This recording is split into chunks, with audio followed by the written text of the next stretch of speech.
Hello and welcome to the program Issues on ABS Radio and Television. I am Eze Aoji.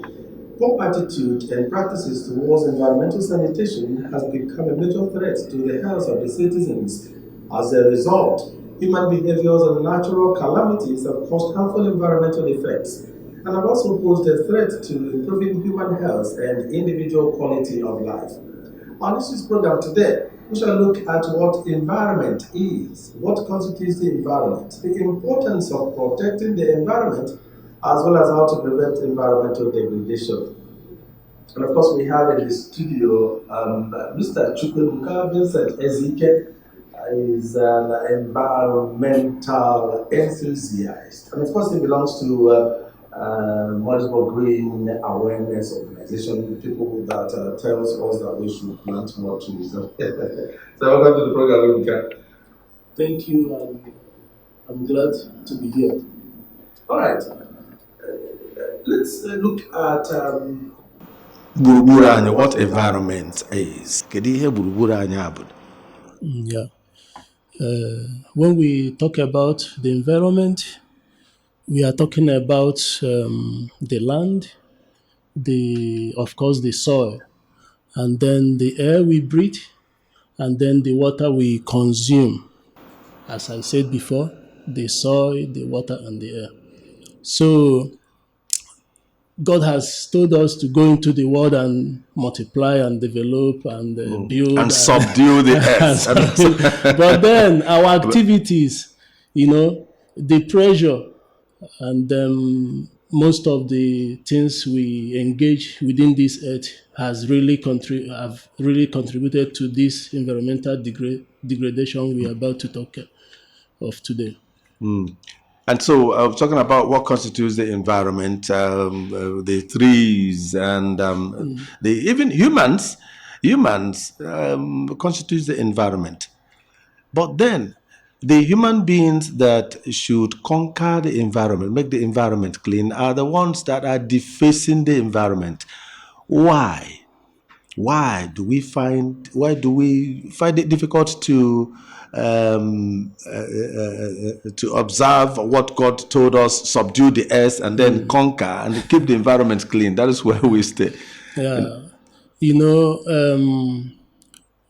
As we develop, as we increase in population, we human beings have the need for more food, for more shelter, and we have to get these things from the environment.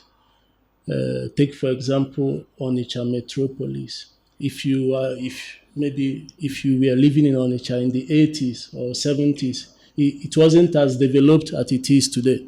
So as the development was coming in, there were need to cut down the trees, need to make more sewage tanks and, maybe waste bin sites and need to make allocation for more landfills. So these activities of us trying to be a part of a developed world or trying to make a city out of a part of the earth leads to calamity in the environment, which we can call environmental degradation. A lot of human behaviors cause environmental degradation. Now, like as you said, at Onitsha, when Onitsha was planned, Onitsha metropolis, when it was planned, there were recreational centers. Oh yeah, those mapped out for recreational centers, field and all of them. But as time went on, those recreational centers were converted to buildings. And everywhere is now jam-packed with defacing the environment. No air comes in from anywhere. It's quite unfortunate. I think the government has a lot of work to do when it comes to setting out these cities so that it will be befitting and of course habitable for human beings. And talking about the air, I was in Fege because I grew up in Fege. I did my primary school at Zix Avenue Primary School. During those days in the 90s, there were a lot of trees along Zix Avenue, Manila trees, almond trees, and the trees and all mango of them. trees, the trees. But I was there last year. Oh my God, I couldn't imagine. The whole place was just empty. It was just bare. So it's really a human factor. Trying to develop, trying to make more spaces. We now cut down the trees and destroy the environment. Quite unfortunate. Yeah. Anyị na-ekwu maka idozi gburugburu ebe anyị bi ka ọ dị ọcha. Kedu ihe mere na ndị mmadụ adịghị etinye uchu idozi gburugburu anyị? At the end of the month, every last Saturday of the month, there is environmental sanitation here in Anambra State, but people find it difficult to come out, and even where you are, your residential areas, they find it difficult to clean those places. But early in the morning, they just move and start their business, and when they are impounded, they start begging. So why do people find it difficult to clean their environment? I think it's about the mind, attitudinal response to the environment. When the mind is not developed, when people don't see it as personal task to engage in the cleanness of the environment, it results to that behavior. Outside the world, outside the country, like in the UK and the US, you see even younger people, very older people, engaging in maybe when they see litters around their vicinity, not minding if they're the ones that made it like that. They pick it and dispose it properly. But here, due to maybe we have not really developed to that extent, people don't really see the need to obey these rules that every last Saturday of the month you have to sit back home and follow your yard mates or clean your environment. So I basically it's just something of the mind. Yeah, we have not as the poor mentality of cleanliness. Yes. Then all right, noise pollution, environmental degradation, metal environment. Onye wepụtara loudspeaker ma egwu a na-eti na street. Even though noise pollution, polluting the environment also could maybe obodo. Most of the streets, new coming up churches and ministries, sometimes very early in the morning, 3:30, a booktagular speaker, and morning cry. We are morning cry. Morning cry. And gota na-afụ gọọmenti na-awa alụsịa gota edebe ebe ndị mmadụ a na-ejekwe tụnye ihe n'ime gota a si na gọọmenti amamechi ihe niile, gọọmenti alụgo gota wee gwa gị ebe ị ga na-ekposa ahịhịa, mana ịbịa ijekporukwa ahịhịa kponye n'ime gota wee na o nwere ndị ọ dịrị ikpocha gota onye ọbụla ka ọ dị maka anyị niile bụ gọọmenti. Exactly. Ebuka ya nwa ka ana m agwa ndị mmadụ na ọrụ environment bụ onye ọbụla nwe ya, ma gọọmenti o ma individuals. I am lapụrụ ya so gọọmenti, they will do their own part. Nwa ka ọ dị because ama mgbe o nwere one time asị ndị moto na ha na adọba bucket na their buses ka ndị mmadụ wee nwee ike na-atụnye, but it wasn't sustainable. Efukwa na onye nọ n'ime bọs ahụ fụkwa bọket ọ ga-atụnye o wepụ aka ọ tụpụ ya outside. Mgbe m na-abịa Ọka from Onitsha, afọ m aka dị iche iche from buses a na-atụpụ onye atụpụ can water, onye atụpụ pure water, nke onye atụpụ ihe o jiri banana. Ọ bụrụ na farmer dị mad, but their mind adịbeghị renewed, their mind adịbeghị educated to know that they have to take this thing as a responsibility. We are discussing environmental degradation. How do we prevent messing up the environment? Everything shouldn't be left to the government alone. Government ga-eme nke ọ ga-eme, ndị mmadụ ga-eme nke a ga-eme. mana ya na-ekwu bụ na ọ dị ka ndị be anya na o nwere onye kwuo akwụkwọ dị iche amamihe dị iche onye sị na ndị a niile jesi akwụkwọ ndị a niile you mustn't be educated for you to have common sense. So akwụkwọ dị iche amamihe dị iche. Common sense a na-ekwu bụ those little things that we can do. Gọọmenti mee nke anyị eme nke anyị, gọọmenti lụọ gọta anyị nwa ka ọ dịrị ịtụnye afọ ebe kwesịrị ịtụnye afọ ọ bụrụ n'ime gọta. And so you can call us, make your contribution. Why do we find it difficult to keep our environment clean? We're talking about how to prevent environmental degradation, messing up the environment. We have in the studio Chukwebuka Vincent Ezeke. He is an environmental activist and then enthusiasm. Ya onye ọ na-amasị ka obodo dị ọcha. Also going to turn up Morrisburg Green Awareness Organization. Ndị na-eme ka na-agbasa ozi ka ndị mmadụ na-edebe be ha ọcha. Let's look at how to control harmful environments. Harmful environmental effects. Mago ụmụ ihe ndị a na-emetọcha environment. Ma mmadụ n'onwe ya maka a ga-control ku mmadụ a control. Ka anyị ga-esi na meka ụmụ ihe ndị a ma this natural disasters na-eme ka a ga-esi control ha.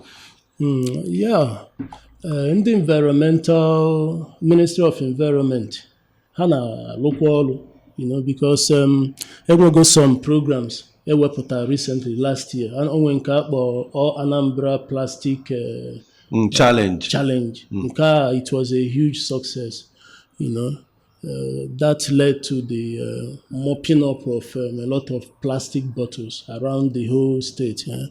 Recently, onwekwa order for schools, marketplaces, churches, even streets to distill their gutters, because very soon rain ga-ebido. Those schemes, those projects, they are one of the things. Another thing is we will try to start planting trees. Even hanwa kekwa amam ka aka na ekiana this coconut species hake a lot last year, and so many other programs, seminars, organizing seminars, tutorials in primary schools, coming up with what is it called? In schools and where clubs, environmental clubs, where the younger catch ones, them young, because we have a sort of a foundational problem. Exactly. So how na all those things. This my organization now, that is the angle we are also coming from, to create awareness about the environment, the degradation, and how people will key in, start planting trees. We donate trees. We have donated 1,000 trees last year, and currently we still have more than 1,000 we will donate, and then we create awareness on proper disposal of plastics in particular, because if plastics be the much more harmful. Like in our villages, in the farms, waterproofs, so many types of nylons, waterproofs be around the farms, and those the plastic only take a lot of years, e.g. where decay, and a big chaotic situation. So na-agbasa ozi ọma ime ya with force. Enwe government, agencies, enwe Ocha brigade, that everybody is doing their own part, and then we are just trying to appeal to the conscience of the people, because ebe abụba nke a bụ nke anyị, anyị esizi na-eme ruo ole mgbe onye ṅụsịa pure water ọtụpụ, onye tacha abacha or licha take away or mawu ya n'ime gota. Ije na Unizik Junction ebe a onwe one Sakamoli deba ebe a enwe Eastern Mass na ndị otu ya. ịfụ how dirty ebe a dị. Just mmiri azo last week, o nwere mmiri zo early morning last week, o wee buo the thing already. Ije ebe a ọ bụrụ ọnụ gọọmenti ga-emekwu nke a, listen, ndị bi around can also do something maka ebe a ka ha na-anọ every day. So they should do something maka onye na-ekwu na gọọmenti ga-eme ihe niile. You see, ọ bụrụ gọọmenti, gọọmenti will do their own.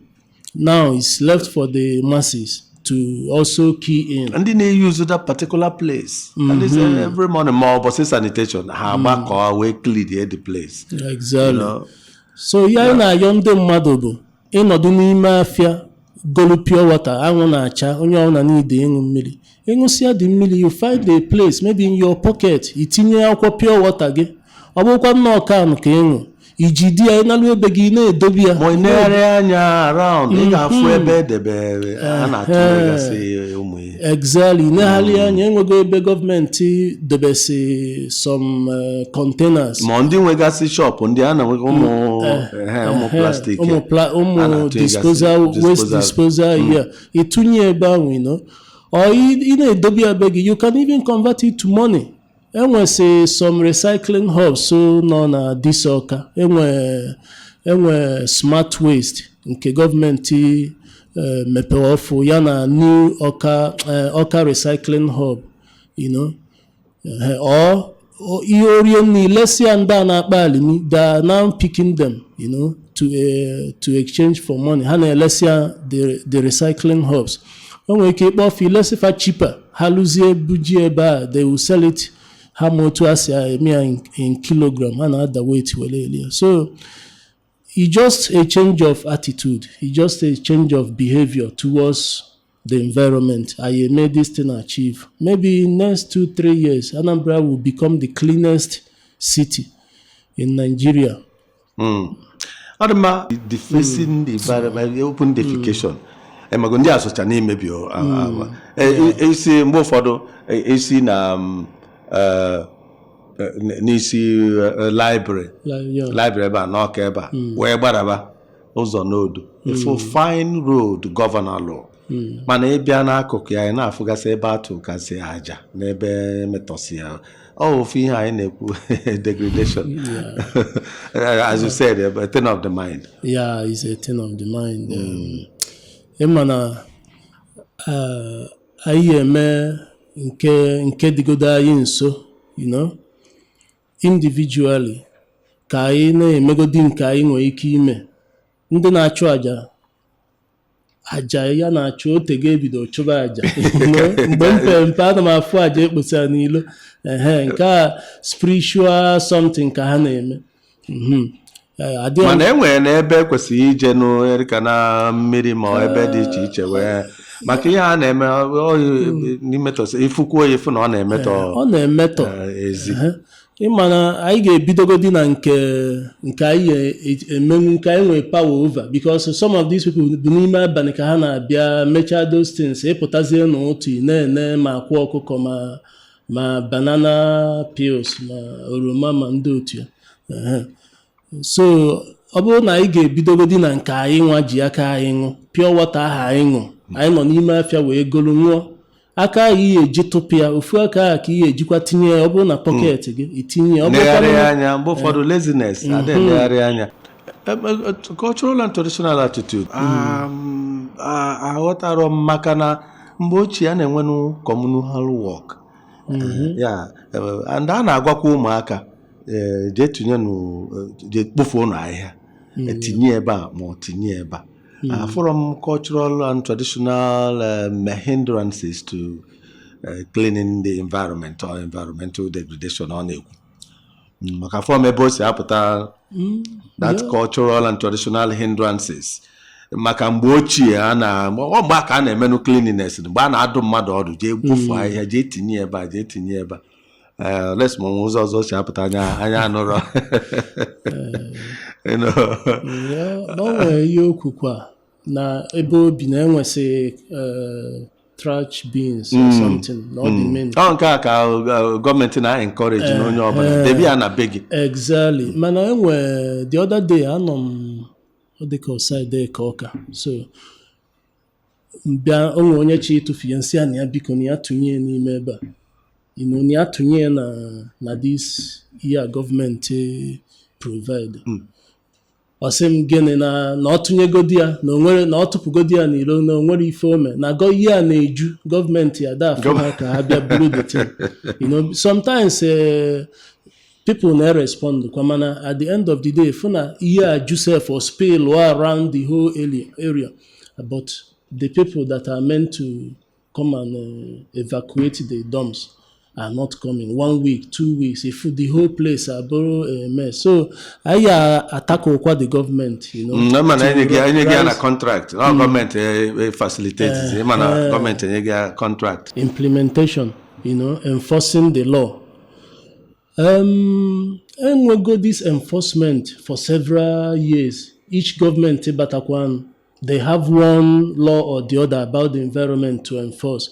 That the bosses where trash cans inside, one of the laws those years, I can't remember time called P2B. That thing was booming then. At a point, everything ended. So we even be talking about sustainability. Kedu ifo ya abụ ke udiri ifo ya abụ eme a sustain even when the government is out, the people will still continue. So that life, in fact, obey lifestyle.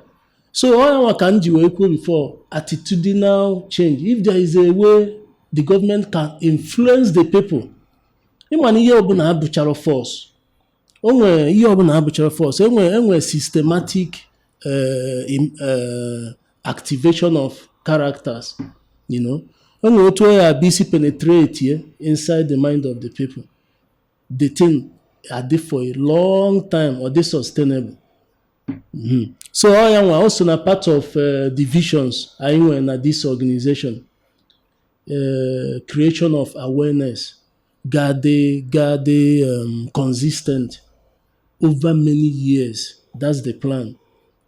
When you prick or when you penetrate the conscience of the people, their conscience, when you talk to their being, that thing that when you talk to their mind over and over and over and over again, an idea that is pushed or is being canvassed over time becomes a behavior or an attitude. Like this sanitation every last Saturday of the month.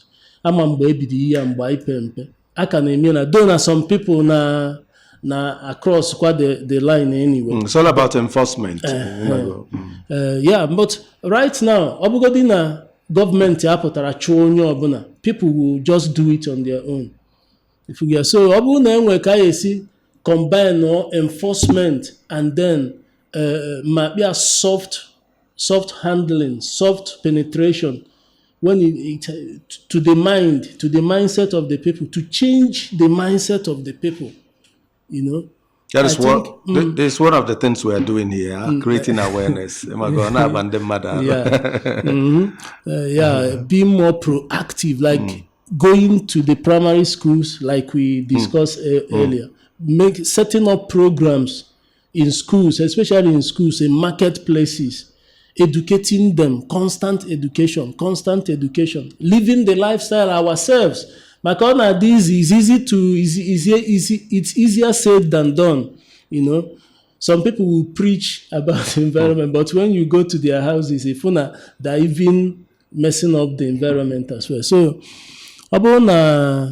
from us as individuals, we will live the talk, we will behave the way we preach. We will practice what we preach. Then we can influence the neighbors. The neighbors will influence the neighbors.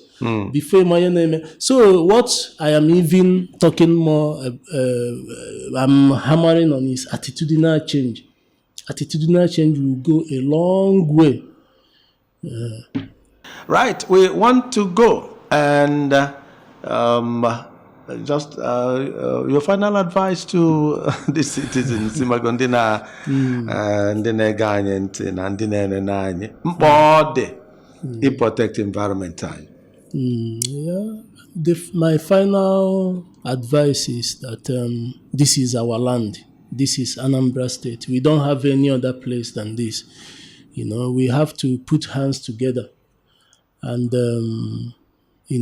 anything government is eme. Aya na-eme asị ka apụta every Saturday kpochaa ifia onye ọbụla pụta asịkwa na onye nwụsịa pure water ya tụfuni ya. Let's start obeying. Let's start changing our attitude. Ọkwa advice nwe, because if we continue like this, adịkwa njọ in the nearest future. Thank you very much, Chukwuebuka Vincent Ezike, an environmental activist and enthusiast, and of course a member of Morrisburg Green Awareness Organization. Thank you. You're welcome. Adalo. On behalf of everybody in the house here, and of course my producer Don Onyenji, I am Eze Onwuja. I wish you well. See you again. Bye for now.